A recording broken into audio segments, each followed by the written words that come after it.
안녕하십니까. 양을라 정실 한락원 정부전공 대정회 회장 양인입니다. 지금부터 탐낭왕국 제52강 시작하겠습니다. 제52강에서는 탐낭왕국 종말을 맞았던 109대 고자견 왕 시대를 이야기하겠습니다. 고자견은 고민 모라 부족장의 아들로 용맹하고 영특하여 신망을 얻고 있으며 난국을 풀어나갈 지도자로 인정하여 탐나국 요순선양의 뜻에 따라 탐기 3281년 서기 912년에 왕위에 올랐으니 이분이 탐나왕국 마지막 109대 왕 고자견 왕이었습니다. 고자견 왕은 탐나기원 3281년 10월부터 3307년 10월까지 26년간 재위하였습니다. 그때가 신라 선덕왕 원년이었습니다.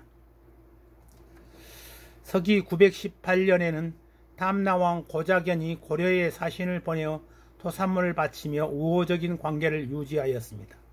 서기 934년에는 고자견왕의 아버지 모라 족장까지 서거하자 모라족은 고자견왕의 친위 세력으로 자연스럽게 탐나국의 모든 권력을 차지한 세력이 되었습니다.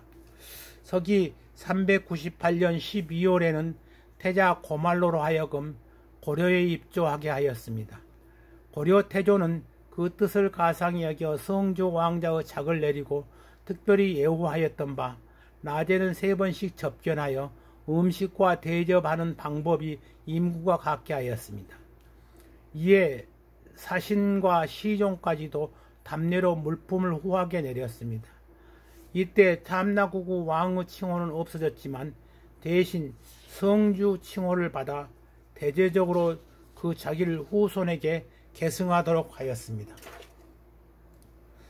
탐나가 종전의 자치권을 인정하여 다만 구당사를 파견하여 정사의 연락과 감독을 임하였을 뿐 직접 민정에 참여하지는 않았습니다. 그 대신 성주, 왕자 등의 무상계급을 수여하여 이곳 변방을 지키게 하였습니다. 이로써 탐나왕국은 938년에 고려에 병합되었으니 그때가 고려태조 21년이었습니다. 고려에 병합되었음에도 불구하고 고려시대 내내 탐나국, 성주, 왕자 등의 칭호는 유지되었고 이들의 성주 왕자가 탐나 사회를 행사하였던 지배력도 계속되었습니다. 이들을 통상 탐나 성주 시대라 일컫습니다. 탐나 성주 시대는 서기 1402년 조선 태종 2년에 제16대 탐나 성주 고봉래와 그 왕자 문충세가 인부를 조선에게 조정해 반납하여 성주제와 왕자제가 폐기되기까지 464년간 지속되었습니다. 고자견 6년 서기 917년에 신라에서는 신덕왕이 죽고 54대 경명왕이 즉위하였습니다. 고자견 7년 서기 918년 6월에는 왕건이 추대되어 즉위하므로 고려의 건국하여 태조가 되었습니다. 후 고구려 궁에는 전쟁을 치르고 큰 궁궐을 짓느라 세금을 끊임없이 거두어들였습니다. 죄 없는 백성들을 마구 잡아 벌을 내리거나 죽이기도 하니 백성들은 점점 궁예를 싫어하게 되었습니다. 결국 왕건과 그 신하들이 궁예를 몰아내고 918년에 새로운 나라 고려를 세웠습니다. 고려는 신라와 사이에 좋은 편이어서 후백제의 침략을 받은 신라를 도와주었습니다.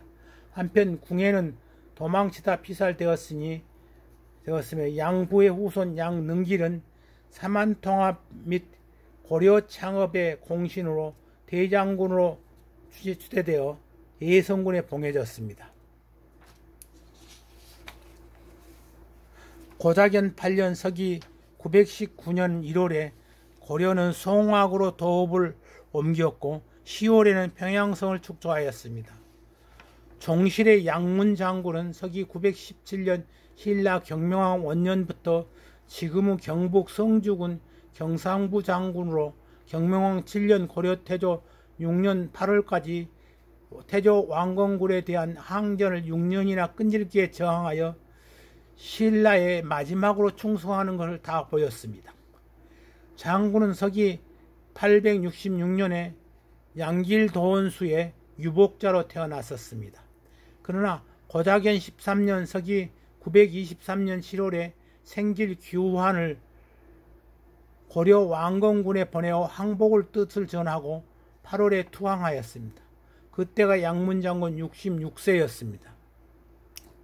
삼국사기에는 서기 923년 경명왕 7년 7월에 명지성 장군 성달과 경상부 장군 양문이 고려태조에 항복하였다라고 기록하고 있습니다. 같은 해에 해당하는 고려사에서는 태조 6년 8월 초에 벽진군 장군 양문이 그 생질 규환을 보내와서 항복하니 규환이 원윤으로 재배치하였다라고 기록하고 있습니다. 경상부는 고려사의 지리지에 의하면 본래 신라의 본피연으로 경덕왕이 개명하여 신안이라고 하고 경상군은 영원으로 삼았는데 그 뒤에 벽진군이라고 고쳐졌고 고려태조 23년엔 다시 경상부로 고쳤다고 기록하고 있었습니다. 따라서 삼국사기에서 벽진군이라고 하고 고려사에서는 경상부로 해야 할 것을 바뀌어 쓰고 있는 것이었습니다. 그리고 양문이 고려태조에게 항복한 시기는 삼국사기에는 7월이라 하고 고려사에서는 8월이라고 다르게 표현하고 있는데 이는 아마도 양문이 생길 규환이 7월에 고려태조에 보내어 항복할 것을 전하였고 8월에 항복하였기 때문이었습니다. 종실 양일양장은 고자견 13년 서기 924년 고려태조 7월 신년 2월에 시행한 무과에서 늦은 나이로 급제하여 정육품에 해당하는 무관직 낭장을 역임하였습니다. 낭장은 서기 899년에 양문장군 아들로 태어났었습니다. 그 후 역관정 등의 다른 전공으로 수차례 포상을 받았습니다. 고자견 14년 서기 924년 8월에 신라에서는 경명왕이 죽고 55대 경홍왕이 즉위하였습니다. 고자견 16년 서기 926년에 발해에서는 15대를 거쳐 200여 년간 지속된 안국이 거란의 침입으로 멸망하였습니다. 고자견 17년 서기 927년 11월에 후백제의 견훤은 신라의 금성을 침입하여 경효왕을 자살케 하고 56대 경순왕을 세웠습니다. 고자견 25년 서기 935년 3월에 후백제 신금이 왕이 되었고 6월에 견훤이 고려에 투항하였으며 12월에 신라 경순왕이 더 이상 버틸 힘이 없어 고려에게 항복함으로써 천년이온 신라의 왕국은 멸망하게 되었습니다.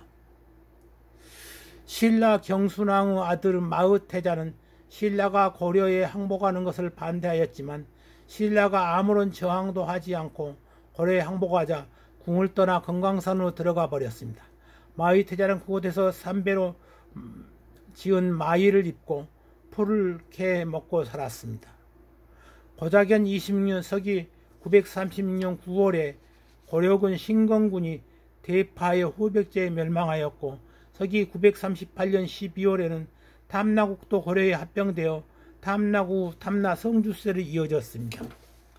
결국 아시아의 다양한 네트워크를 구성하고 그 선을 장악했던 해상왕국 탐나는 고려태조 서기 938년에 고려에 복속되면서 한반도와 연결된 체계에 편입되어 탐나 왕국을 소멸하게 되었습니다.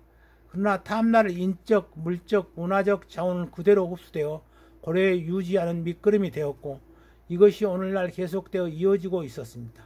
감사합니다. 다음에는 양을라 종실 기록에 대한 기록을 이야기하겠습니다.